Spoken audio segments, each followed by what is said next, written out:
Kung hindi ko pa nakausap ang pinsan mong si Rex, hindi ko pa malalaman na nakikipagmabutihan ka sa isa sa mga empleyado ng resort natin. Wala na bang ibang babae, Dylan? Ha? Ma, mahal ko po si Isa. Wala naman pong masama kung magkagusto ko sa isang empleyado natin, di ba? Anong wala? Hindi natin ka-level ang babaeng yon. Inaayawan niyo si Isa dahil hindi siya mayaman? Napakababaw naman po ng dahilan niyo.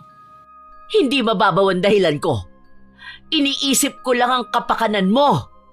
Ang sasabihin ng mga tao sa atin at ang kayamanan natin. Kung hindi ko pa alam, pera lang natin ang gusto ng babaeng yon.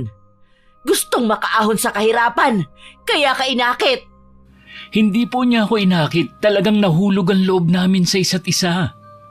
Kung hindi ka niya inakit, malamang ginayuma ka ng babaeng yon.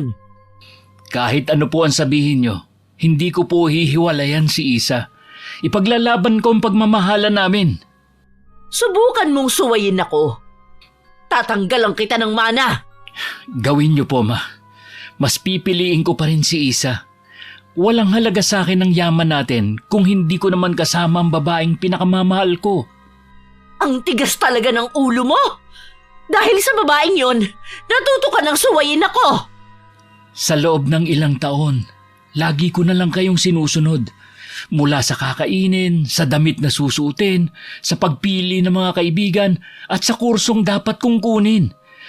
Sana naman po, sa pagkakataong ito, hayaan niyong akong pumili ng babaeng mamahalin ko. Pues hindi ko papayagan na iakyat mo ang babaeng yun dito sa pamamahay natin. Mas gugustuhin ko pang mawala ng anak kaysa magdala ka ng kahihiyan sa pamilyang ito. Day off ko ng araw na yun kaya naman dinalaw ko ang pamilya ko. Sa isang resort ako nagtatrabaho. 1 taon pa lang ako doon. Nang maendo ko sa dati kong pinapasukan, sinubukan kong mag-apply doon. At swerte naman natanggap ako. Stay in ang lahat ng empleyado doon. At 2 beses lang ang day off sa 1 buwan. Sino bang sakay ng tricycle na ito? Teka, parang Isa? Ikaw nga, anak. Tay, mano po? Kawang ka ng Panginoon. Buti nakapag-day off ka ngayon. Dati kasi 1 buwan hindi ka pa nakakauwi. Wala po kasing gaanong guest ngayon sa resort kaya po nakakapag-day off na kami ng mga kasama ko. Oh, ano po ang ginagawa niyo dito sa labas? Sinilong ko lang ang mga panggatong mukha kasing uulan tara na muna sa loob. Ang dami mo naman yatang dala. Pasalubong ko po ito sa inyo. Nandito po ba ang mga kapatid ko? Mamaya pa ang uwi nila. Kumain ka na ba? Magsasaing na ako ngayon. Mamaya na lang po, Tay. Hindi pa naman po ako nagugutom. Maaga pa para mananghalian. Oh, kumusta po kayo dito? Ayos naman. Ikaw ba? Kumusta ang trabaho mo? Okay naman po. Tay, meron po kasi akong sasabihin sa inyo. Ano ba yun? May problema ka ba? Wala po akong problema. Si tatay talaga. Masyado kasing seryoso mukha mo Kaya akala ko may problema ka. Ano ba yung sasabihin mo? Naaalala niyo ba yung manaligaw ko na ikinukwento ko po sa inyo? Yung si Dylan ba? Akala ko ba hindi mo siya gusto kaya wala kang balak sagutin? Makulit po kasi tsaka pinatunayan naman po niya na malinis ang intensyon niya sa akin. Katunayan nga po niyan, handa po siyang humarap sa inyo. Ibig bang sabihin yan sinagot mo na ang binatang yun? Ganun na nga po, Tay. Sana po ayos lang sa inyo. Ano ba namang klaseng tanong yan? Siyempre, ayos lang sa akin. Nasa tamang edad ka na rin naman Mahigpit lang naman ako noong nag-aaral kayo. Ayoko kasi na matulad kayo sa ate mo na maagang nag-asawa at hindi nakatapos kahit high school. Salamat po, Tay. Huwag po kayo mag-alala. Hindi pa naman ako mag-aasawa hanggat hindi natin nababayaran ng mga utang natin. Huwag mong intindihin ang utang natin. Ako ang bahala doon. Nasa hustong gulang ka na rin naman para mag-asawa kung gusto mo na. Ayokong maging hadlang sa kaligayahan ninyong mga anak ko. Hindi pa naman po namin napag-uusapan ng kasal. Tsaka gusto ko po muna siyang ipakilala sa inyo. Baka po sa susunod na day off ko maisama ko po siya dito. Hindi na nagkaroon ng katuparan ng sinabi kong yun kay Itay. Ilang araw kasi pagbalik ko, tinanggal na ako sa trabaho ko. Hindi nagbigay ng paliwanag ang management kung anong dahilan ng pagkakatanggal sa akin. Tahimik na lang akong umalis. Nang araw na yun, hindi muna ako umuwi sa amin. Nagkita muna kami ni Dylan. Alam mo ba ang dahilan bakit ako natanggal sa trabaho? Wala kasing ibinigay na dahilan si Ma'am Clarice Basta utos daw ng nasa taas. Ang naiisip ko lang, mama mo ang nagpatanggal sa akin. Patawarin mo ako kung wala akong nagawa. Tutulungan na lang kita makahanap ng bagong trabaho. Kailangan ko talaga ng bagong trabaho. Hindi ako pwedeng mabakante. Ako lang kasi ang katulong ng Itay sa pagbabayad ng utang namin. Tatawagan ko mamaya yung kaibigan ko na may-ari ng tindahan ng mga appliances. Hindi ako tatanggihan nun kapag pinasok kita sa kanya. Kahit anong trabaho pa yan, hindi ko tatanggihan. Pansamantala, dito ka muna tumigil habang naghihintay ng trabaho. Magtapat ka nga. Hindi ako gusto ng mama mo, ano? Nagsinungaling ka lang sa akin nang sabihin mong hindi siya tutol sa relasyon natin. Bigyan mo pa ng panahon si Mama. Matatanggap din niya ang relasyon natin. Ang pagiging mahirap ko ang inaayawan niya, hindi ba? Gano'n naman palagi Ayaw ng mga mayayaman sa mga mahihirap na tulad ko. Hindi naman ang mama ko ang pakikisamahan mo Ako naman. Ayokong akong maging dahilan ng hindi niyo pagkakaunawaan ng mama mo. Kilala ko si Mama. Hindi ako matitiis nun. Matatanggap ka rin niya balang araw. Naniniwala naman ako sa'yo. Ipagdarasal ko rin na sana matanggap na ako ng mama mo. Sayang naman. Hindi pa pala kita pwedeng dalhin sa amin para ipakilala sa tatay ko at mga kapatid. Pwede mo naman ako ipakilala sa inyo. Wala namang problema sa akin. Sabihin mo lang kung kailan. Siya ka na lang siguro. Ngayong nakumpirma kong ayaw sa akin ng mama mo, marami akong agam-agam sa puso ngayon. Iniisip mo ba na baka paghiwalayin tayo ni Mama? Akala ko ba may tiwala ka sa akin? Hindi natin hawak ang pangyayari. Makakapaghintay naman ng pamilya ko na makilala ka. Okay, sige. Kukumbinsihin ko rin si Mama na tanggapin ka na. Sa ngayon, ipanatag mo ang loob mo rito. Ituring mong sa'yo na rin ang lugar na ito. Kinabukasan tinawagan na agad ako ng kaibigan ni Dylan tungkol sa trabaho na inaalok niya. Nawala rin naman agad ang pag-aalala ko na baka matenga ako na matagal. Pero 1 linggo na ako may trabaho nang biglang bumisita sa bahay na tinutuluyan ko ang nanay ni Dylan. Tama nga pala ang nakarating sa akin na balita. Dito ka pala tumutuloy sa apartment ng anak ko. Si Dylan po ang may gusto na dito ako tumira. Pumayag ka naman. Sinamantala mo ang kabaitan ng anak ko. Pansamantala lang naman po ako dito. Aalis din po ako kapag nakahanap ako ng malilipatan. Dapat ngayon pa lang, umalis ka na sa bahay na ito at maging sa buhay ng anak ko. Sa tingin ko po kasi si Dylan lang po ang pwedeng magsabi niyan at hindi po kayo. Wala ka bang pakiramdam? Ha? Kahit kailan, hindi kita matatanggap sa pamilya namin. Kami naman po ang magsasama ni Dylan. Magkano ba ang kailangan mo para layuan lang ang anak ko? Ha? Hindi po nababayaran ang pagmamahal ko kay Dylan. Ha? Nagkukunwari ka pa? Alam ko naman na pera lang ang gusto mo kay Dylan. Kaya sabihin mo na kung magkano ang gusto mo. Pasensya na po talaga. Hindi po ako tatanggap ng pera mula sa inyo. Ipaglalaban ko po si Dylan hanggat ipinaglalaban din po niya ako. Akala mo siguro Kung mas pipiliin mo ang anak ko, mas malaki ang makukuha mo. Pwes nagkakamali ka. Pareho kayong mawawala ng anak ko. Mas gugustuhin ko pa na maghirap din siya kesa naman sa makinabang ka sa pera namin. Maawa naman po kayo sa anak niyo. Huwag niyo naman po siyang tikisin ng dahil sa akin. Huwag mo akong diktahan sa gagawin ko. Kung ano man ang mangyari sa anak ko, walang dapat sisihin, kundi ikaw. Teka lang po, huwag po muna kayo umalis. Nagmamakaawa po ako sa inyo, Ma'am Gigi.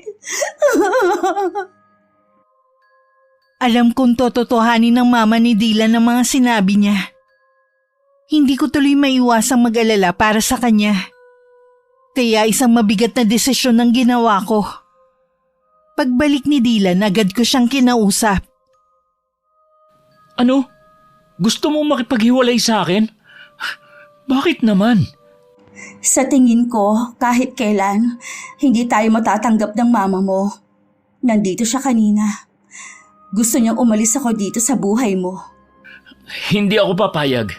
Di bali nang mawala sa akin ang lahat ng nakasanayan ko. Huwag lang ikaw. Hindi ko rin kakayanin kung sakali na maghirap ka ng dahil sa akin. May trabaho naman ako. Patutunayan ko kay mama na hindi ko siya kailangan. Hanggang kailan? Hindi biro ang gusto mo mangyari. Meron ako sasabihin sa'yo. May kapatid ang papa ko na nasa abroad. Gusto niya akong kunin para magtrabaho doon. Kapag nandun ako, mag-iipon lang ako. Hindi ko na kailangan pang umasa kay mama. Iiwan mo ko? Yun lang ang naiisip ko para mabilis tayong makaipon. Bahala ka. Ikaw pa rin naman ang magdedesisyon sa bagay na yan. Para to sa kinabukasan natin. Hindi ka naman siguro magtatagal doon. Mabilis lang ang panahon. Basta pareho tayong busy, hindi na natin mapapansin ang oras. Kailan mo ba bahalak umalis? Kapag hindi pa rin nagbago ang isip ni mama. Kung mayaman lang siguro ako, tatanggapin ako agad ng mama mo. Pasensya ka na sa mama ko ha. Ako nahihiya sa inaasal niya. Parang hindi siya galing sa mahirap. Ha? Galing din sa mahirap ang mama mo? Oo, isa lang siyang tindera sa lumihan nung nakilala siya ng papa ko. Binihisan at pinag-aral lang siya ni papa. Akala ko pa naman maiintindihan niya ako. Nagkamali pala ako. Iba talaga ang nagagawa ng pera sa tao. Wala ring nakakaalam kung saan siya nagmula. Gusto niyang manatiling lihim yun. Kinakaya niya talaga ang pinanggalingan niya. Nakakagulat naman ang mga sinabi mo tungkol sa mama mo. Sinabi ko ito dahil may tiwala ako sa'yo. Makakaasa ka na wala akong pagsasabihan. Bilang respeto pa rin sa mama mo. Salamat. Kung alam lang ng mama kung gaano ka kabait. Huwag na nating pilitin ng mama mo na gustuhin ako. Panahon na lang siguro ang makakapagbago sa kanya. Hindi pa rin ako umalis sa tinutuluyan kong apartment. Hindi ko na rin binanggit sa tatay ko na iba na ang trabaho ko. Inilihim din sa akin ni Dylan na madalas nilang pagtatalo ng mama niya.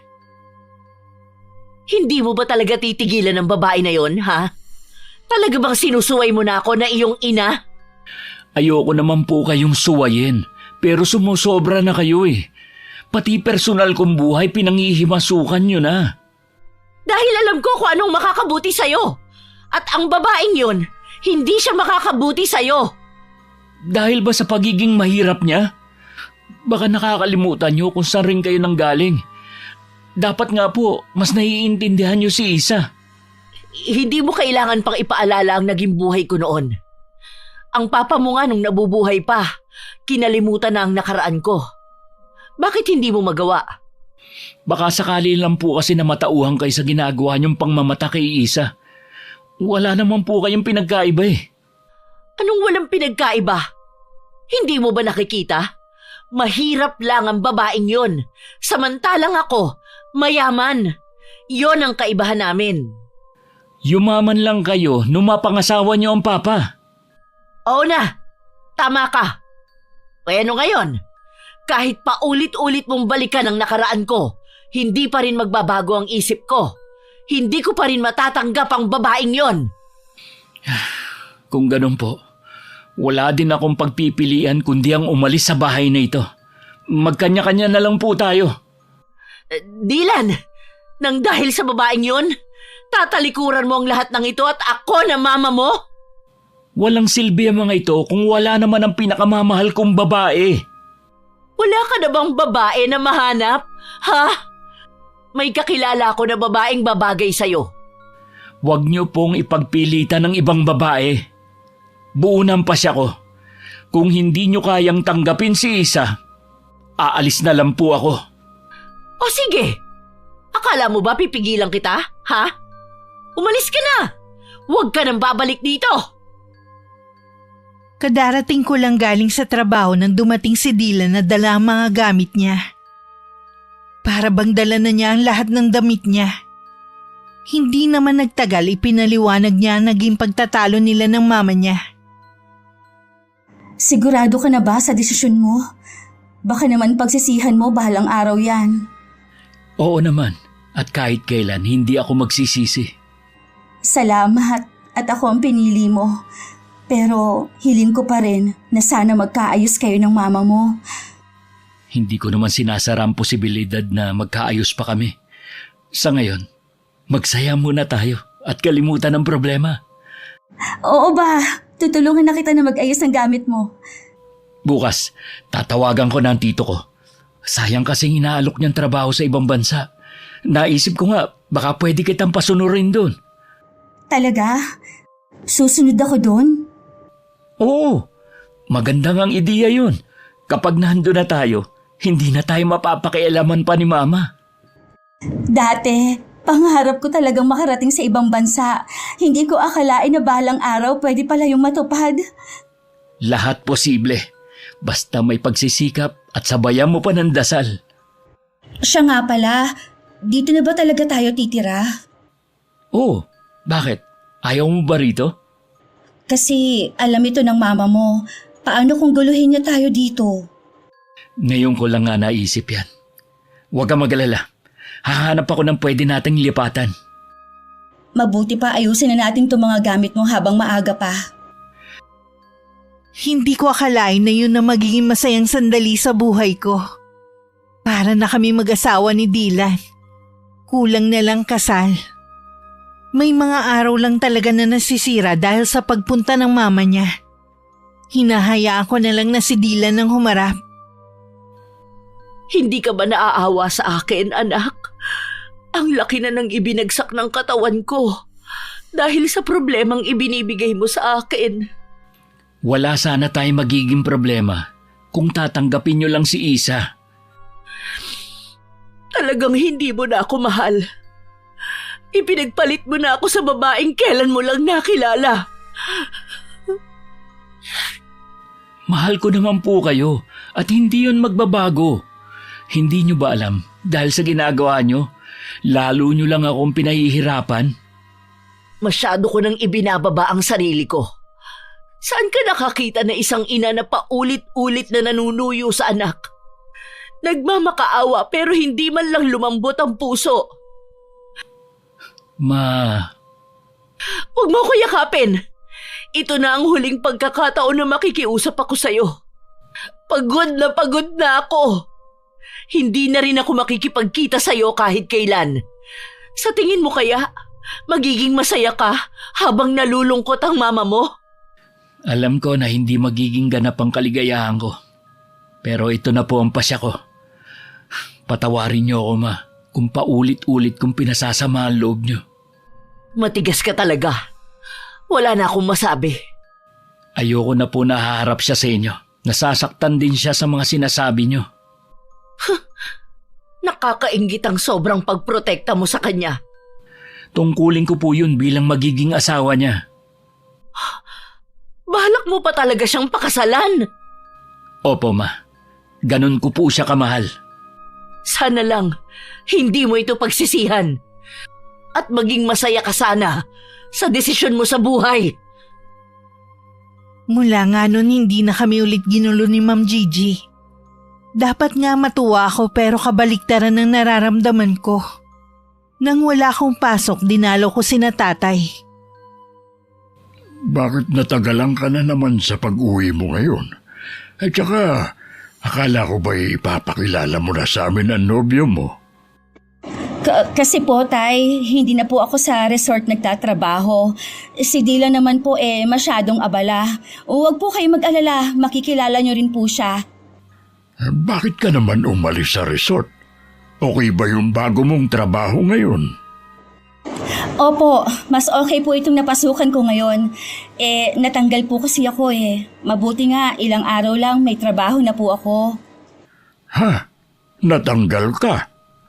Ay, may kinalaman ba nobyo mo sa pagkakatanggal sa'yo? Tay, mama po ni Dylan ang may-ari ng resort na yon. Tutol po siya sa amin. Sabi ko na nga ba, iba ang kutob ko sa nobyo mong yun Mahal naman po ako ni Dylan.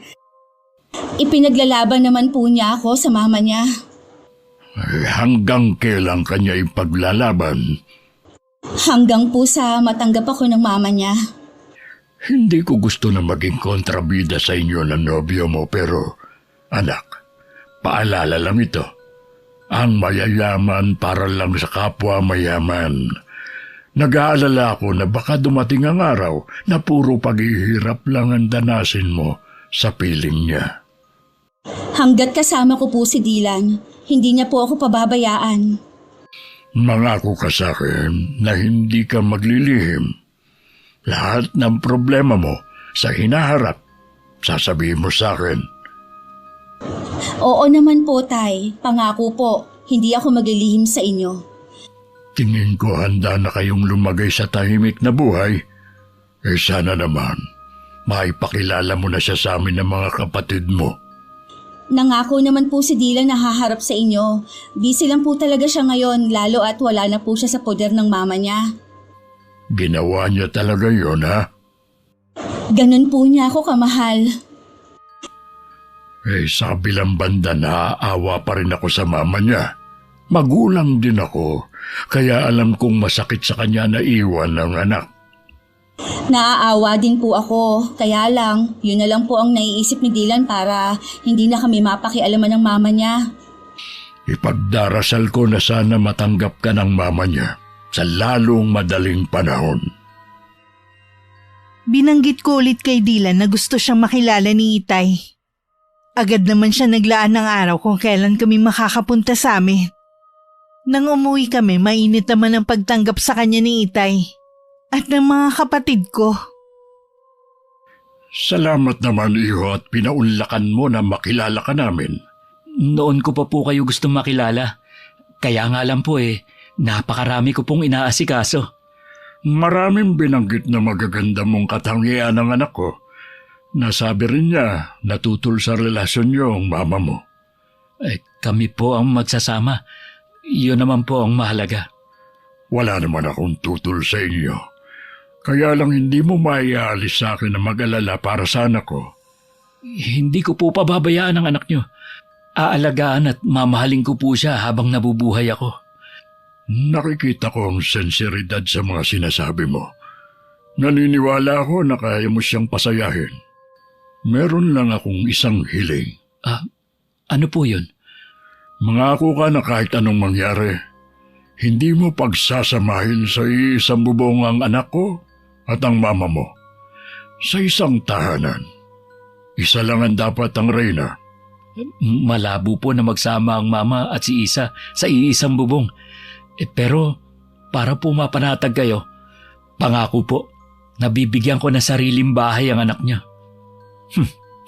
Maraming salamat, iyo. Inaasahan ko din na tutuparin mo ang pangako mong yan. Sasamantalahin ko na rin po na magkaharap tayo. Gusto ko po kasing hingin sa inyo ang kamay ni Isa. Bakit parang nagmamadali ka na ikasal na kayo? Kinukuha po kasi ako ng tiyuhin ko na magtrabaho sa abroad. Gusto ko po kasi kasal na kami ni Isa bago ko umalis. Alam na ba ni Isa ang plano mo? Opo. Napag-usapan nga po namin na posible na kunin ko siya kapag nandun na ako. Abay, maganda nga ang plano mong yan. Hindi ko na rin po kasi maiwasan na mag-alala kung maiiwan siya rito. At saka gusto ko kung nasaan ako, nandun din si Isa. Kung ganon, ibinibigay ko na sa iyo ang kamay ng anak ko at ang aking basbas. Ho? Maraming salamat po, Mang... Itay. Sayang nga lang, wala nang asawa ko. Siguradong matutuwa rin yun. Makalipas lang ang 1 buwan, ikinasal na kami ni Dylan. Simple lang ang kasal namin. At tanging ang Itay at mga kapatid ko ang bisita. Lumipat na rin kami ng tirahan. Mabuti na lang pala na ikasal na tayo. Nakausap ko kasi ang tiyuhin ko. Minamadali niya na yung pag-asikaso ko ng mga papeles. Talaga? Meron din pala akong sasabihin sa'yo. Ano yun? Buntis ako. Ha? Talaga? Magiging tatay na ako? Oo. Sa wakas, tatay na ako! Sa tingin mo kaya kapag nalaman ng mama mo na magkakaapo na siya, matatanggap na rin niya ako? May palagay ako na matutuwa si Mama. Baka magiging anak na natin na magiging tulay para matanggap ka na niya. Sana nga, dahil ayoko naman na merong kasamaan ng loob lalo't mama mo pa. Isa sa mga araw na to dadalawin ko siya. Kailangan ko rin kasi magpaalam sa kanya na aalis ako. Bilang respeto na rin. Alam ko naman na namimiss mo na rin ang mama mo. Kaya dalawin mo siya kapag may oras ka. Napakaswerte ko talaga sa'yo.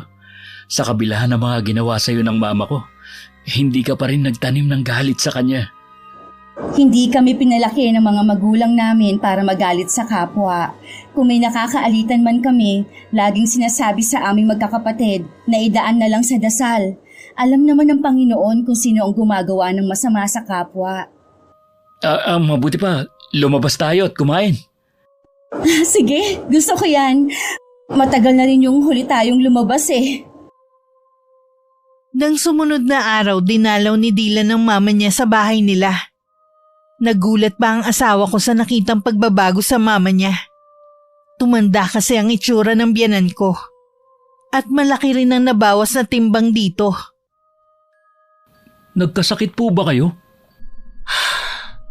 Hindi maiwasan, iho. Ang dami ko kasing iniisip na problema. Kumusta ka na? Balita ko, nagpakasal ka na. Okay naman po ako. Gusto ko sana kayong imbitahan nun, kaya lang baka hindi kayo pumunta. Sa totoo lang, iho, ang dami kong napagtanto na mali kong nagawa sa'yo at kay Isa. Mapapatawad niyo pa kaya ako? Oo naman po. Naghihintay lang naman po ako ng tamang oras para makipag-usap sa inyo. Matagal ko nang gusto na makipagkita sa'yo. Nahihiya lang talaga ako. Ibig po bang sabihin yan? Tanggap niyo na po si Isa? Oo naman. Gusto ko sanang humingi sa kanya ng kapatawaran. Pero hindi ko alam kung paano ko sisimulan. Hindi na po kailangan. Hindi naman po galit sa inyo ang asawa ko. Meron po akong sasabihin sa inyo. Buntis na po si Isa. Talaga? Magkakaapo na ako? Opo. Hindi ako makapaniwala na sa wakas magkakaapo na rin ako. Gusto ko sanang makita si Isa.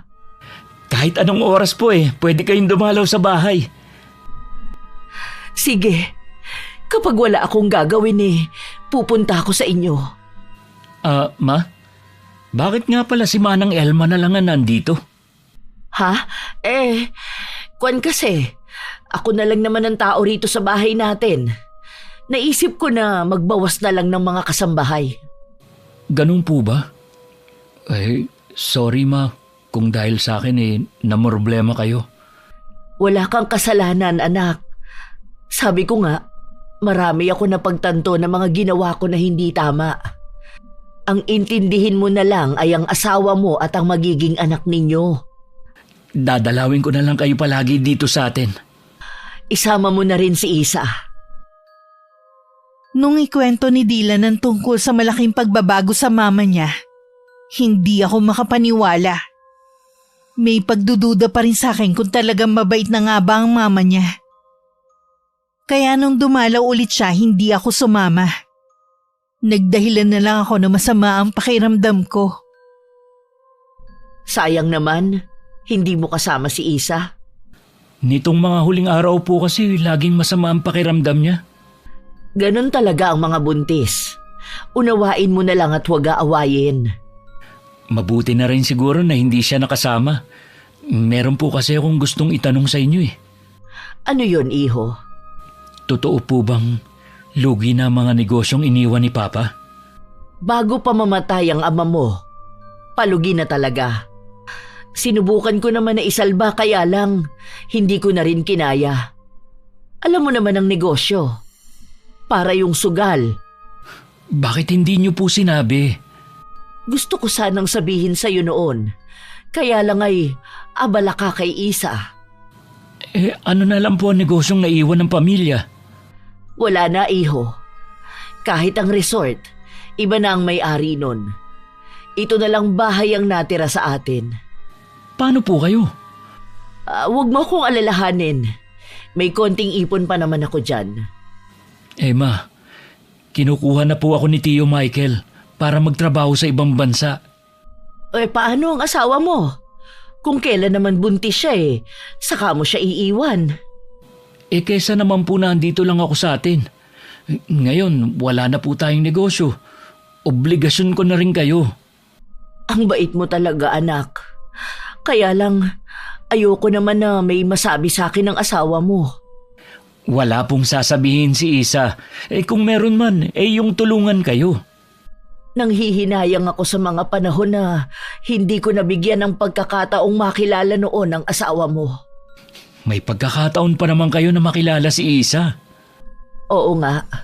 Sa pagkakataong ito, magiging mabait na ako sa kanya. Siya nga pala, kung aalis ka, sinong makakasama ng asawa mo? Isa nga po yun sa inaalala ko eh. Baka po umuwi po muna siya sa kanila. Kung gusto mo, dito na muna siya. Sa tingin ko kasi mas okay kung ang makakasama niya ay babae rin.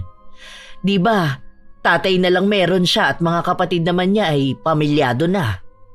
Sige po ma, sasabihin ko po muna sa kanya. Pag-uwi ni Dylan sa bahay, agad niyang sinabi ang tungkol sa pinag-usapan nila ng mama niya. Natuwa naman ako dahil mukhang nagbago na nga ang kanyang ina. Kaya lang hindi ko maiwasang kabahan pa rin. Hindi naman kita pipilitin kung ayaw mo. Sana lang hayaan mo si mama na mapalapit sa'yo. Kung makikita mo lang sana ang saya niya nang malaman niya na buntis ka. Mas excited pa siya kaysa sa akin eh. Gusto rin niyang pumunta rito sa bahay. Wala namang problema kung gusto niyang dumalaw sa atin. Yung tungkol naman sa sinasabi mo sa pagpisan ko sa kanya, huwag muna natin pag-usapan. Hindi ka pa naman nakakaalis eh. Meron pa pala akong sasabihin sa'yo. Ano yon? Masamang balita ba? Oo eh. Lalo na kay mama. Yun yata ang dahilan kung bakit siya nagkasakit. Wala na kaming kabuhayan. Ha? Paano nangyari yun? Ayon kay mama, bago pa nun namatay si papa, nalulugi ng iba namin negosyo. Ginawa naman daw niya lahat para maisalba yon pero hindi na talaga kinaya. Kawawa naman palang mama mo. Dapat siguro lagi mo siyang dalawin sa bahay ninyo. Nadoble tuloy ang pag-aalala ko, sa'yo at sa kanya. Huwag mo akong intindihin. Nandyan si Naitay at ang mga kapatid ko. Wala ba kayong kamag-anak na pwedeng tumingin sa mama mo habang wala ka? Ang totoo niyan, hindi ganun kalapit ang mama sa kamag-anak namin. Kapag umalis ka na, dadalaw-dalawin ko na lang siya. O sige, pero sana pag-isipan mo pa rin ang sinabi ko sa'yo. Nang sumunod na araw, naging bisita namin ng biyanan ko. Kasama ang kasambahay niyang si Manang Elma. Napansin ko agad ang pagkagiliw niya sa akin. Ipinapakita rin niya kung gaano siya kaalaga sa akin.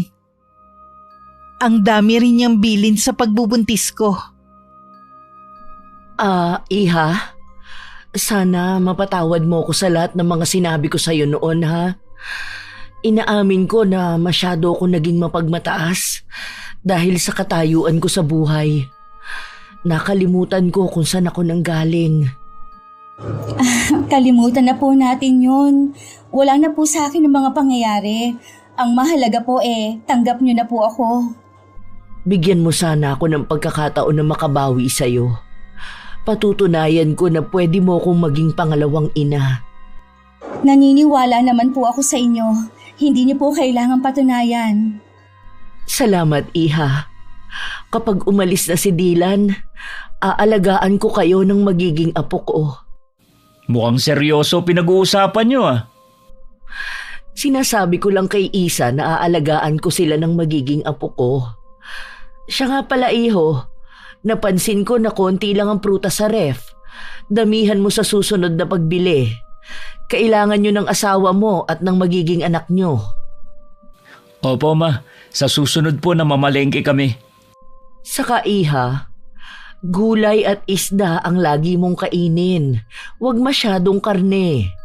Mas okay yun. Naalala ko kasi yung mga bili ng OB ko noon. At kapag pala hindi pwede si Dylan, tawagan mo lang ako at sasamahan kita sa pagpapacheck up mo. Lagi lang naman ako nasa bahay Sige po, Mama. Sasabihan ko po kayo. Gusto ko lang kasing bumawi sa'yo. Ang biyanan ko na nga ang lagi kong nakakasama sa mga lakad ko. Minsan nagugulat na lang ako dahil bigla na lang susulpot sa bahay namin na maraming dalang gamit na pang baby. Ang dami rin niyang pinamiling maternity dress para sa akin. Halos ang iba nga hindi ko na maisuot.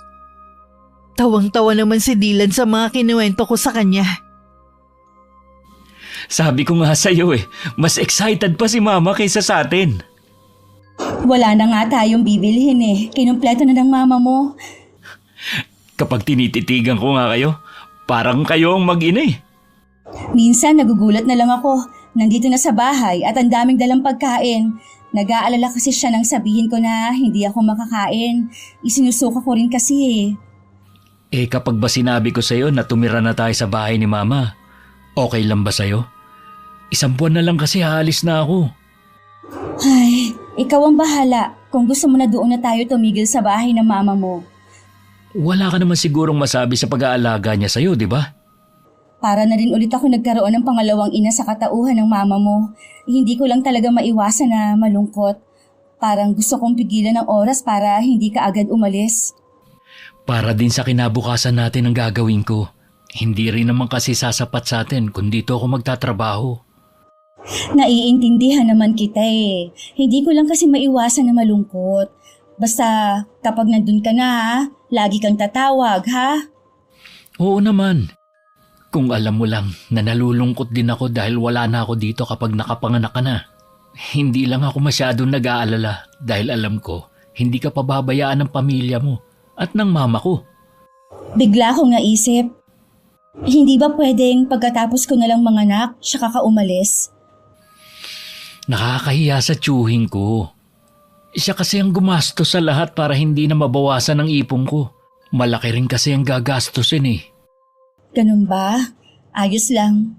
Masasanay rin siguro ako sa katagalan. Lagi ko na lang isa sa isip na para sa amin ng magiging anak mo ang gagawin mo. Makalipas nga ang ilang araw, lumipat na kami sa bahay ng biyanan ko. Mas lalo naging maalaga sa akin si Mama.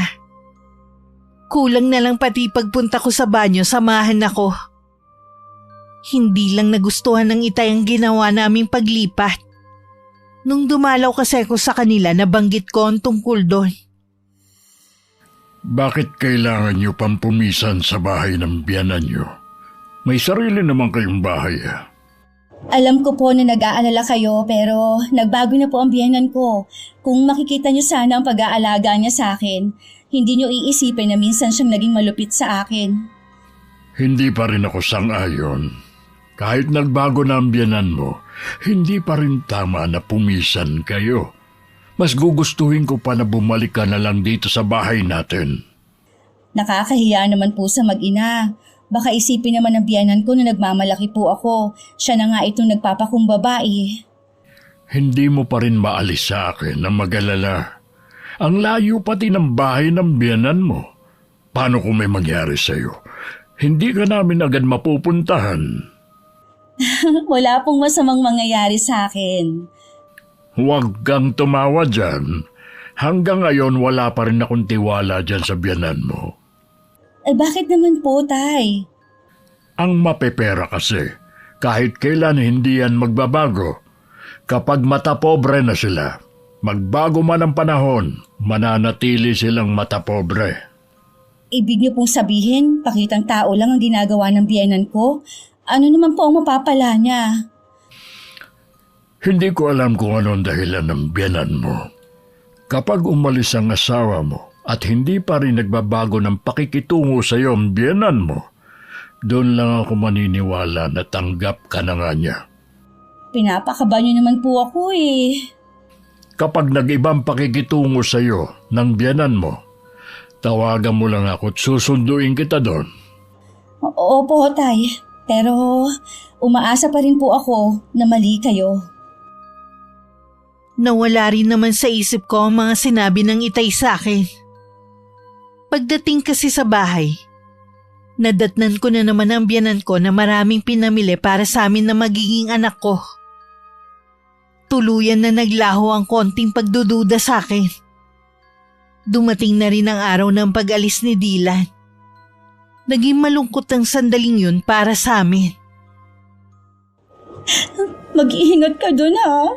Huwag kang magpapalipas ng oras ng pagkain. Lagi mo rin akong tatawagan ha. Ikaw ang mag-iingat. Huwag kang masyado magkikilo sa bahay ha. Ipaubaya mo na lang kay Manang Elma mga gawain.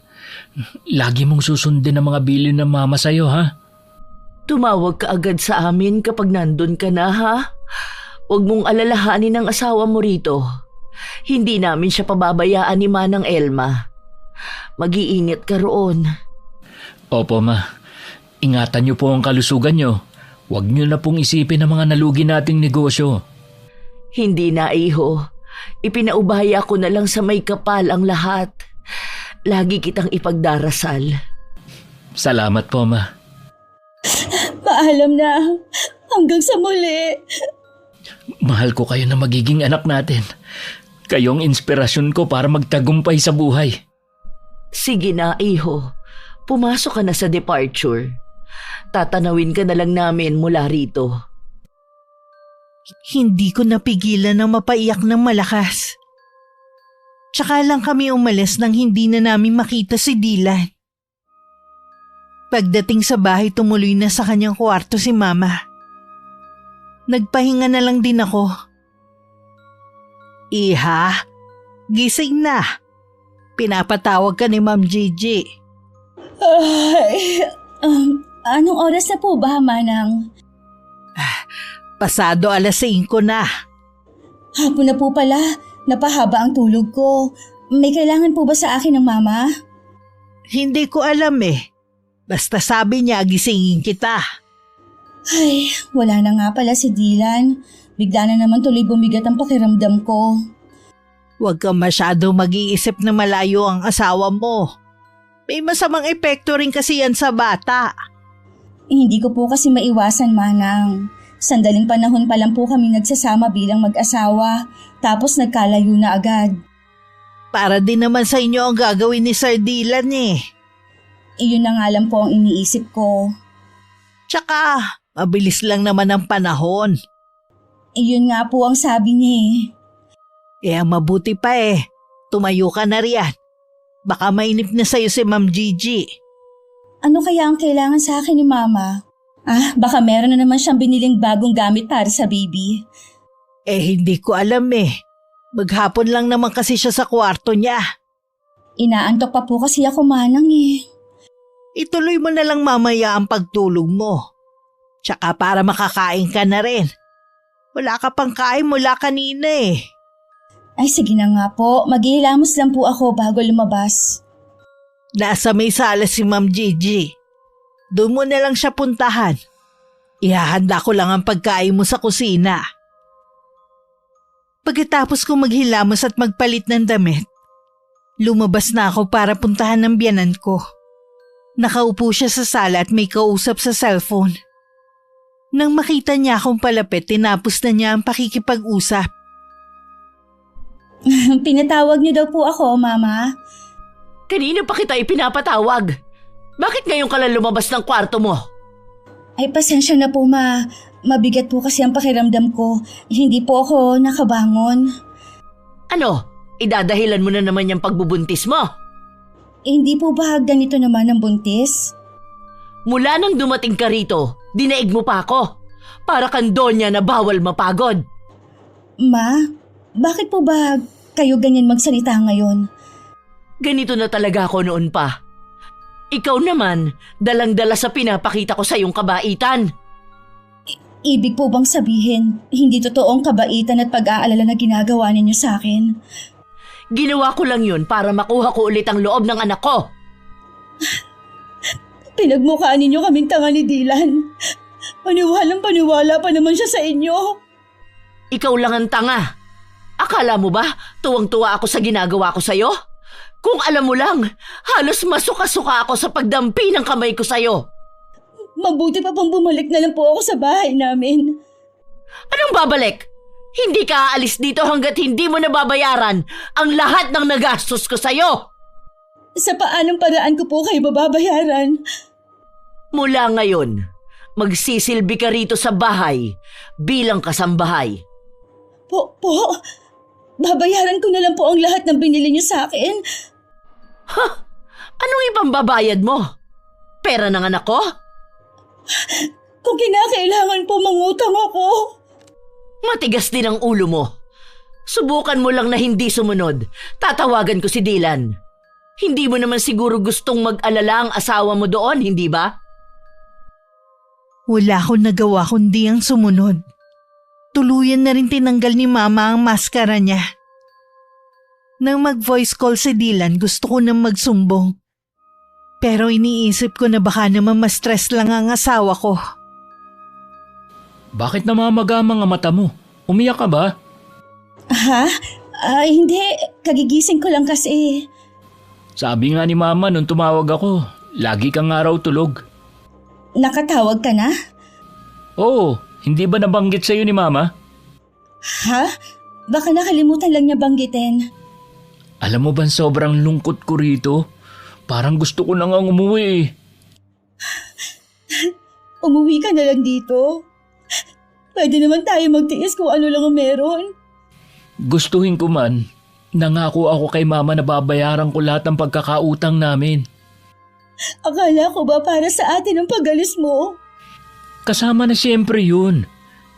Handa akong magtiis dito dahil alam ko nasa mabuti kang kalagayan. Ilan, gusto ko sana umuwi muna sa amin. Doon na muna ako kay natatay. Wala namang problema kay Mama kung gusto mo silang dalawin. Magsabi ka lang sa kanya. Papayagan ka naman niya eh. Ang gusto ko sana doon muna ako tumira kay natatay hanggang umuwi ka. May problema ba? Okay ka naman bago ko umalis ah. Basta, gusto ko muna doon kay natatay. Huwag kang umiyak. Makakasama yan sa magiging anak natin. Kakausapin ko si Mama tungkol sa bagay na yan. Hirap na kasi ako Hindi ganito ang inaasahan kong buhay ko. Hindi kita maintindihan. Ano ba ang problema? Nag-away ba kayo ni Mama? Basta ayoko na dito. Tumigil naman ako sa pag-iyak bago natapos ang pag-uusap namin. Hindi ko alam na tatawagan din ni Dylan ng mama niya pagkatapos ng pakikipag-usap niya sa akin. Nagkakamali ka, iho. Wala akong alam kung bakit nagkakagano ng asawa mo. Basta ang natatandaan ko lang, sinabihan ko siya na magpaaraw sa umaga. Maganda kasi kako yun sa buntis. Baka yun ang ikinasama niya ng loob. Para po kasing meron siyang pinagdadaanan na mabigat na problema eh. Ganun talaga ang mga buntis, iho. Ako nga noon, ultimo pasalubong sa akin ang papa mo, iniiyakan ko. Ganun ka-sensitive ang mga nagdadalang tao. Ganun po ba yun? Nag-aalala tuloy ako ng todo sa asawa ko. Nakita mo naman kung paano ko siya inalagaan noong nandito ka. Mas doble ang pag-aalaga ko sa asawa mo mula nang umalis ka. Kayo na lang po ang bahalang magpasensya sa asawa ko, ha? Oo naman. Naiintindihan ko naman siya. Minsan nga, nasisigawan si Manang Elma kapag hindi agad nasusunod ang gusto.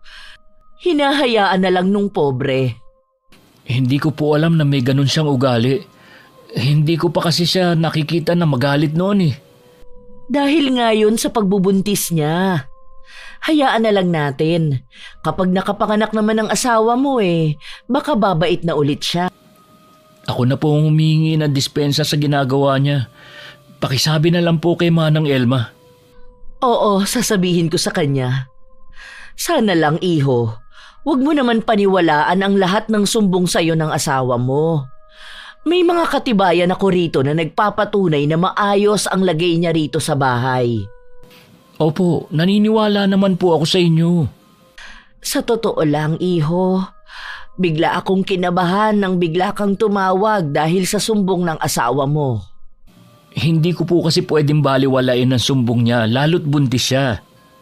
Naiintindihan naman kita Ayoko rin na nag-aalala ka riyan. Hay, hindi man lang inisip ng asawa mo ang kalagayan mo sa ibang bansa. Okay lang po yun. Kung sakali man po na magpaalam sa inyo na dadalawin ng ama, payagan nyo na lang po.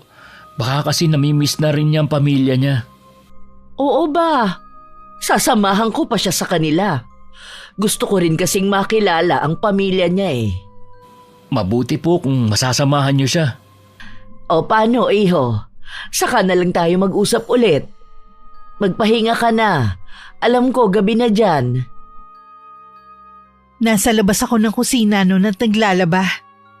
Nang marinig ko ang galit na boses ng biyanan ko na tinatawag ang pangalan ko. Isa! Isa! Bakit po, Mama? Bakit ka nagsumbong sa anak ko, ha? Anong gusto mong palabasin? Na inaapi ka rito? Sinabi ko lang naman po na nahihirapan na ako dito at gusto ko na po umuwi sa amin. Hindi mo man lang inisip ang kalagayan ng anak ko. Nagpapakahirap siya doon, samantalang ikaw gusto mong magpasarap lang dito.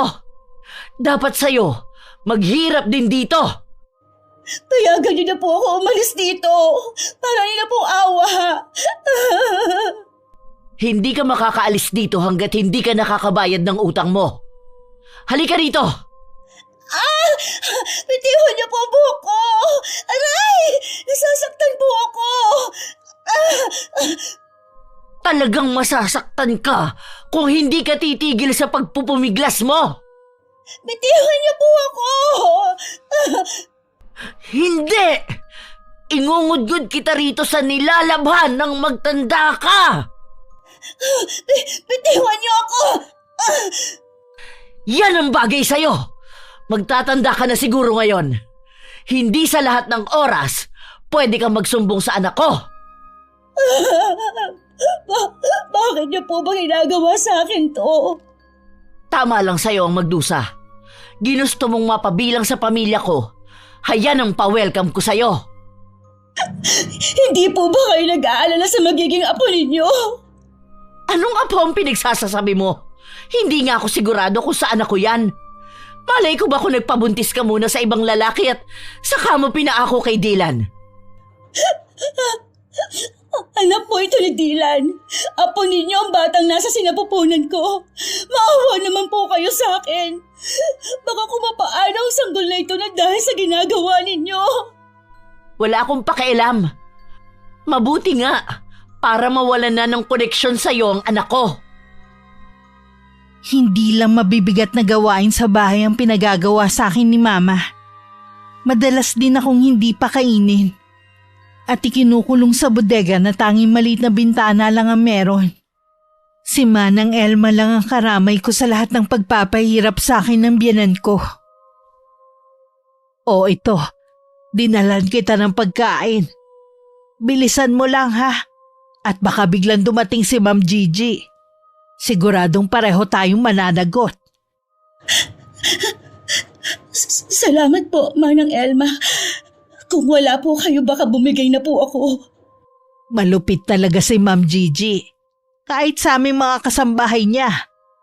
Ilang beses na siyang sinuplong. Pero dahil mapera nga, laging nababaliktad ang mga nagrereklamo. Bakit po kayo nakakatagal pa dito? May utang pa kasi ko na dapat bayaran eh. Kapag natapos ko na yon, tsaka lang ako makakaalis dito. Malaki pa po ba ang utang ninyo? Maliit na lang naman. Kaya nga nag-aalala ko sa'yo eh. Paano ka kapag wala na ako rito? Huwag niyo po akong iwan dito mag-isa. Parang awa niyo na. Kaya kapag nakausap mo ang asawa mo, sabihin mo sa kanya ang kalagayan mo rito. Huwag mong tatangkain ng tumakas. Mahuhuli ka lang ng biyanan mo at ibabalik ka rito. Kasabot niya ang mga pulis dito eh. Kung swertehin ka mang makatakas, dumiretso ka ng uwi sa inyo. At doon ka magsumbong. Kung alam ko lang na impyernong dadanasin ko dito, hindi ako papayag na tumira dito. Noon pa gusto na kitang balaan eh. Kaya lang natatakot din ako. Meron akong mga anak sa probinsya. Gusto ko pa sila makasama. Pareho lang po tayong biktima dito. Kapag po umalis sa mama, sabihan po ninyo ako kaagad ha. Ako na mismong tatawag kay Dylan. Oo, sige na. Kumain ka na. Kailangan mo maging malakas para sa anak mo. Nang araw na yun umalis ang biyanan ko. Sinamantala ko yun para matawagan si Dylan. Umiiyak ako habang ka-video call ko siya. Dylan, pinagmamalapitan ako ng mama mo. Ikinukulong din niya ako sa bodega at hindi pinapakain. Ayoko na dito. Gumawa ka ng paraan para makaalis ako dito. Hindi magagawa ni Mama yan. Ano ba nangyayari sa'yo ha? Alagang-alaga ka ni Mama tapos sisiraan mo siya sa akin? Hindi ko siya sinisiraan sa'yo. Maniwala ka naman sa akin. Paano ako maniniwala sa'yo? May mga sinend sa akin si Mama ng mga picture kung saan maghapon kang tulog. Nasa labas ng garden at sagana sa pagkain. Tapos sasabihin mo, ginugutom ka dyan? Gawa-gawa lang niya yun para mapagtakpan ng mga kalupitan niya sa akin. Gusto ko na talagang umuwi sa amin. Kung talagang gusto mo nang umuwi, bahala ka. Mabuti pa nga umuwi ka na. Hindi ko akalain na ganyan pala ugali mo. Pagkatapos kang alagaan ni Mama, ganyan pa igaganti mo? Maniwala ka naman sa akin. Nagpapanggap lang na mabait ang mama mo. Tama na! Tsaka na lang tayo mag-usap kapag nasa matino ka ng pag-iisip. Dylan! Teka lang! Huwag mo muna akong babaan ng cellphone! Dylan! Hayaan mo na kung ayaw niya maniwala. Magaling talaga kasi si Ma'am Gigi na umarte. Tsaka anak niya si Sir Dylan. Natural lang na maniwala siya sa kanyang ina. Ano po ang gagawin natin? Mag-iisip ako ng ibang paraan. Huwag kang mawalan ng pag-asa. Makakaalis ka rin dito. Salamat po, Manang Elma. Magkasama po tayong aalis dito. Nang malaman ng biyanan ko na tumawag ako kay Dylan, galit na naman siya sa akin. Walang habas niya akong pinagsasampal at sinabunutan. Tinadyakan pa niya ang tiyan ko. Maawa na po kayo, Ma'am Gigi. Buntis po ang manugang niyo. Baka kung mapano siya. Siguro, kasabot ka rin ng babaeng ito, ano? Ikaw ang nagbigay sa kanya ng cellphone para matawagan si Dylan.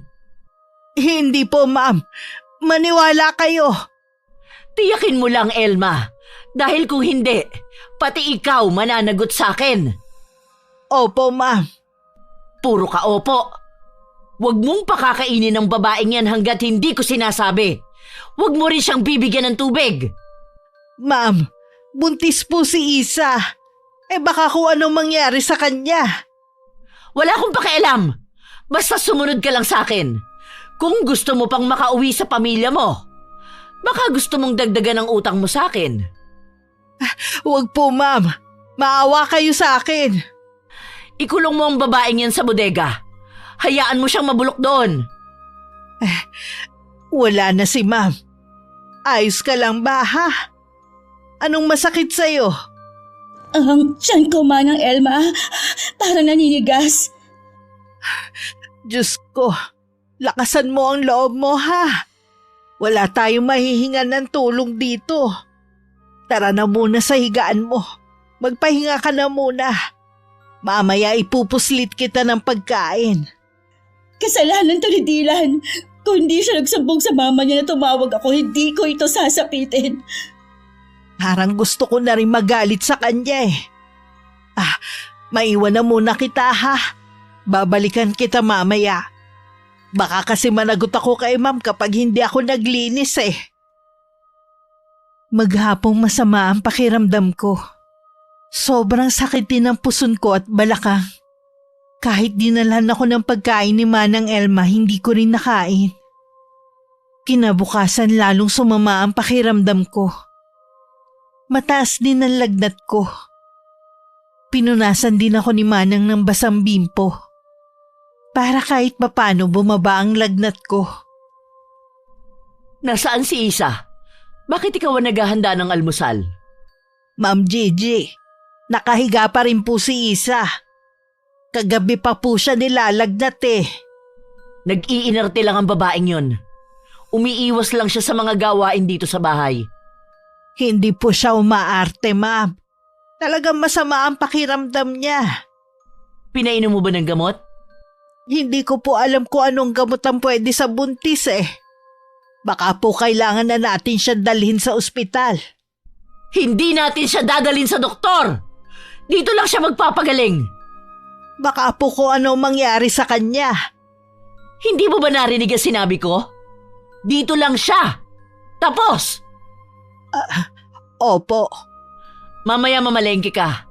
Wala na tayong stock sa ref. Bumili ka na rin ng gamot ng babaeng yon. Sige, ma'am. Maglilista na po ako ng mga dapat bilhin sa palengke.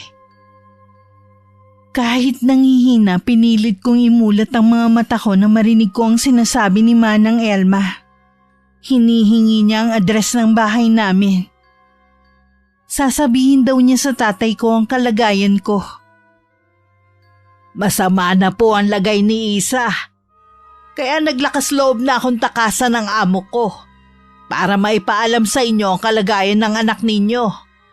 Sabi ko na nga ba, hindi maganda ang kutob ko sa pagtira niya sa bahay na yun. Hindi rin po natin siya masisisi.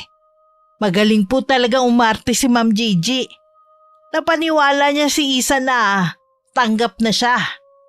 Tapos yung asawa niyang si Dylan, hindi man lang pinaniwalaan ng anak ko. Ilang beses pa lang nagsumbong sa kanya. Ganun na nga po. Gusto ko na nga rin po talagang magalit kay Sir eh. Pero anong magagawa namin? Mas kapani-paniwala ang sumbong ng mama niya kaysa sa asawa. Patawarin ako ng Diyos. Oras na may masamang nangyari sa anak ko at magiging apo, matitikman nila ang lupit ng aking paghihiganti. Maimpluwensya si Ma'am Gigi.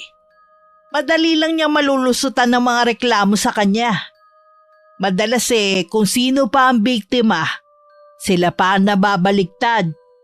Hindi ang makita siyang nasa loob ng kulungan ang gusto kong mangyari. Sa ibang paraan ko siya gustong magbayad. Ano pong ibig niyo sabihin? Malalaman mo rin sa tamang panahon. Yung mataas na gate na itim ang pintura. Yun ang bahay ni Ma'am Gigi. Nang mga oras na yun, naiinip na ang biyanan ko sa pagdating ni Manang Elma. Kaya naman pumunta siya sa kwarto ko. Nakita nga niya akong tagaktak ng pawis habang nanginginig.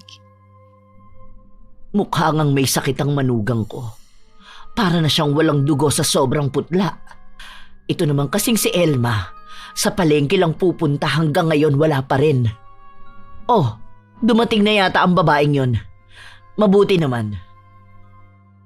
Nagmamadali na nung lumabas ng kwarto ang biyenan ko. Nakasalubong niya sa may sala ang aking ama, si Manang Elma, at ang bayaw ni Itay na si Tio Rodel. Hindi makakaila sa kanya ang labis na gulat, na pinaglipat-lipat pa niya ang tingin sa tatlo. Elma, sino ang mga ito? Bakit basta ka na lang nagpapapasok ng ibang tao sa pamamahay ko? Ako ang ama ni Isa. Nasaan ang anak ko? Ikaw ang ama ng manugang ko? Alam ko ang ginawa mo sa anak ko. Anong klase kang tao? Kapwa mo babae, pinahirapan mo. Asawa pa mismo ng anak mo. Hindi ko alam ang sinasabi mo. Pwede ko kayong kasuhan sa pagpasok ninyo dito nang walang permiso. Gawin mo. Hindi ako natatakot sa banta mo. May kasama po kaming pulis, Ma'am Gigi. Huwag na po kayo magmatigas. Kailangan na po nating madala sa ospital si Isa. Kawawa naman po siya. Wala namang sakit si Isa. Nag-iinerte lang ang babaeng yun dahil buntis. May sakit o wala, kukunin ko na ang anak ko. Pakisabi rin sa anak mo. Binigo niya ako. Hindi niya naprotektahan ang anak ko laban sa'yo. Nandun po ang kwarto ni Isa. Sundan niyo lang po ang pasilyo na yon. May parang bodega doon, naroon si Isa. Teka lang! Hindi kayo pwedeng pumasok dyan! Humanda kayo sa akin! Ipapupulis ko kayo! Hayaan niyo na po silang kunin si Isa, ma'am. Gusto niyo po ba na mamatay dito ang manugang ninyo? Magbabayad ka rin sa ginawa mong to! Sandali pang natigilan ng Itay na makita ko. Bago dali-dali akong binuhat. Noon lang din niya nakita ang dugong umaagos sa akin. Anak, huwag kang susuko. Nandito na ang tatay. Dadaling ka na namin sa ospital. Magbabayad ang taong gumawa nito sa'yo. Sinusumpa ko. Nadaanan pa namin ang biyanan ko na hindi makatingin sa akin. Matalim pa siyang tinitigan ni Itay. Bago nagmamadaling lumabas kasunod si Manang Elma at Tio Rodel. Nadala naman ako sa pinakamalapit na ospital. Naisalba ang buhay ko pero hindi ang sanggol sa sinapupunan ko. Ayon sa doktor, matagal nang patay ang anak ko sa sinapupunan ko. Labis naman ang paghihinagpis ko nang malaman yun. Anak, kailangan mong kumain. Paano ka lalakas niyan? Bakit kailangan ko pang mabuhay, Tay? Ano bang klaseng tanong yan? Tandaan mo, mas masarap pa rin ang mabuhay sa kabila ng puro na lang problema. Hindi lang po simpleng problema ang pinagdaanan ko. Nawalan po ako ng anak. Alam kong masakit. Pero kailangan mo pa rin magpatuloy.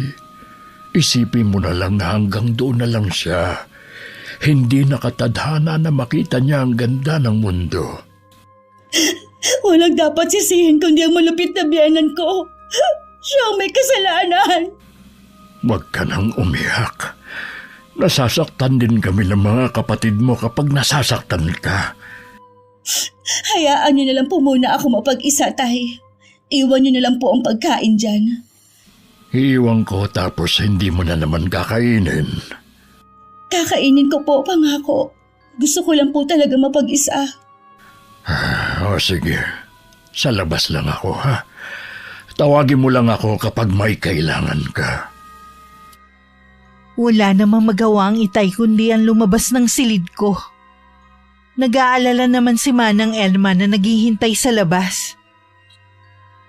Kumain na po ba si Isa? Pinaiwan lang niya. Pakiramdam ko nawawala na ng pag-asa na mabuhay ang anak ko. Lalo tuloy tumitindi ang galit ko sa kanilang mag-ina. Tumawag po sa akin si Sir Dylan. Nandito na po pala siya sa Pilipinas. Nagmadali daw po siyang umuwi nang malaman niya ang nangyari. Mukhang siya pa po ang galit kay Isa. Anong karapatan niya para magalit sa anak ko? Sila ng mama niya ang dahilan kung bakit nakuna ng anak ko at muntik na rin malagay sa peligro ang buhay ni Isa. Kami lang ang may karapatan na magalit at hindi siya. Sinabi ko po sa kanya ang lahat. Tingin ko po mas naniniwala siya sa mga sinabi ng mama niya. Pues, magsama sila ng mama niya hanggang impyerno. Hintayin lang nilang malupit kong paghihiganti.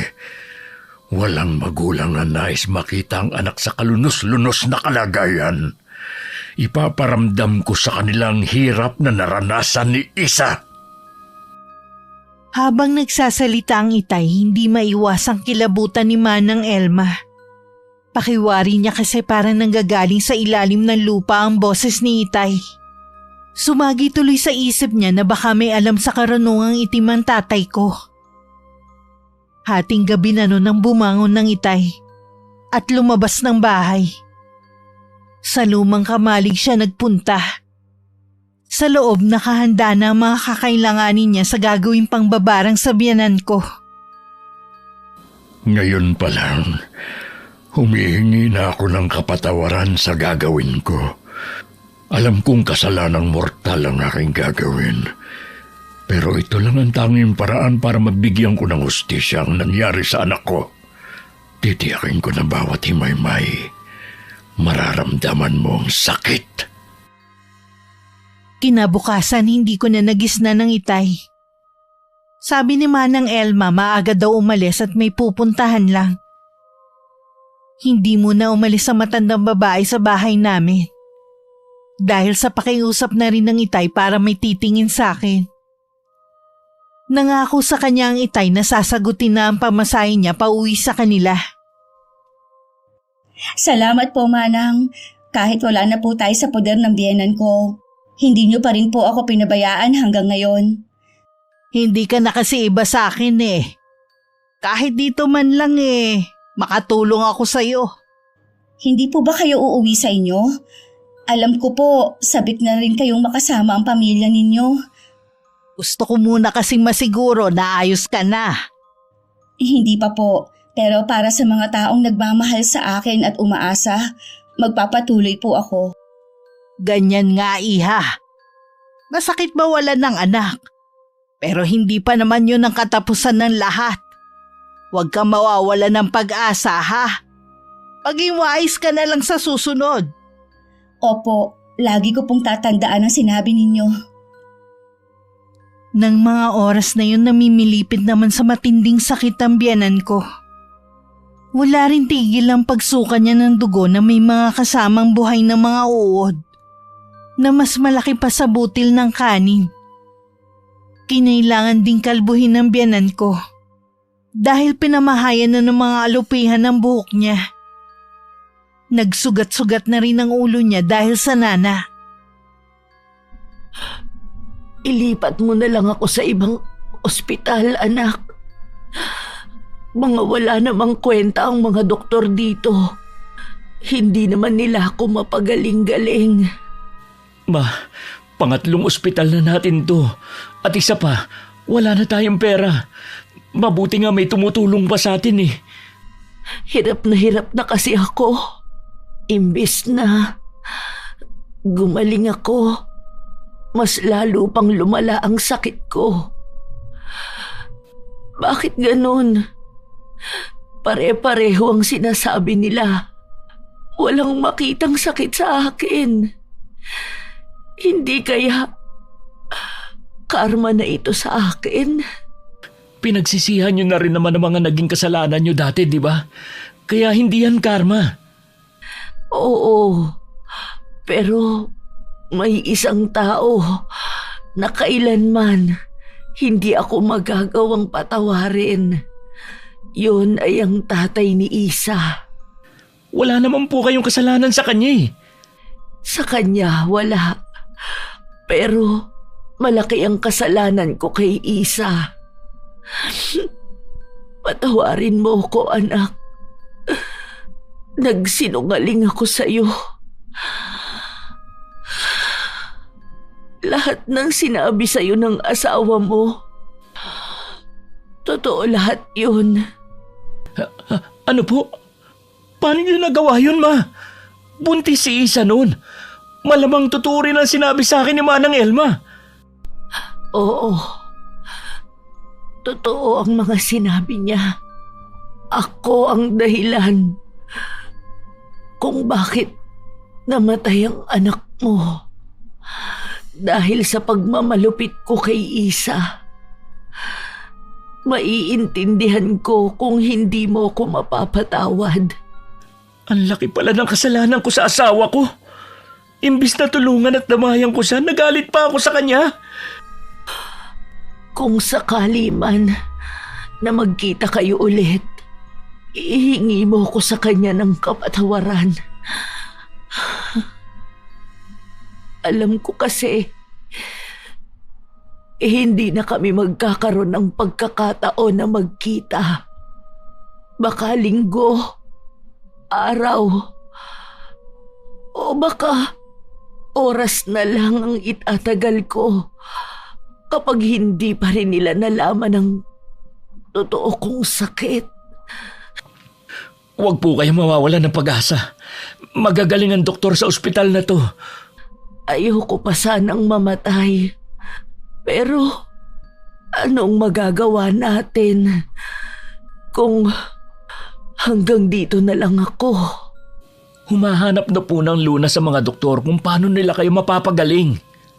Kung sakali man na wala na talagang pag-asa, wala naman akong pagpipilian kundi tanggapin ito. Kaya lang, bakit pakiramdam ko unti-unti akong pinapatay ng kakaibang sakit na ito? Para bang gusto akong pahirapan.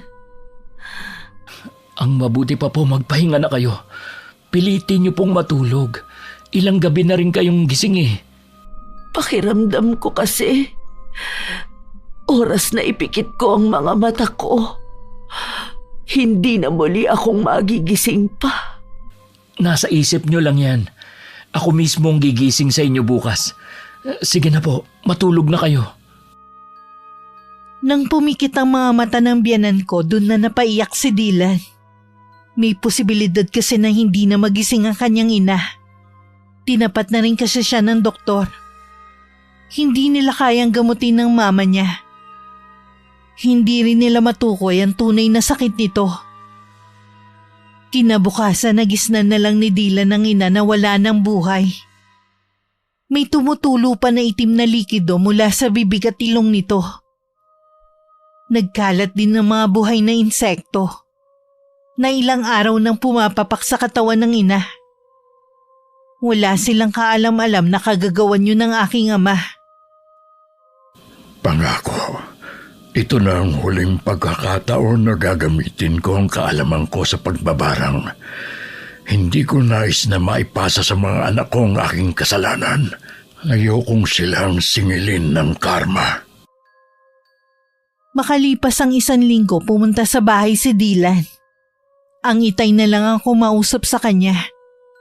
Abala na kasi ko nun sa pagharap sa bago kong buhay. Kasalukuyan ako nasa Maynila nun at nagtatrabaho. Bakit ka nandito? Wala na po si Mama. Wala akong pakialam. Kung yan lang ang ipinunta mo, makakaalis ka na. Gusto ko rin po na makita at makausap si Isa. Wala rito ang anak ko.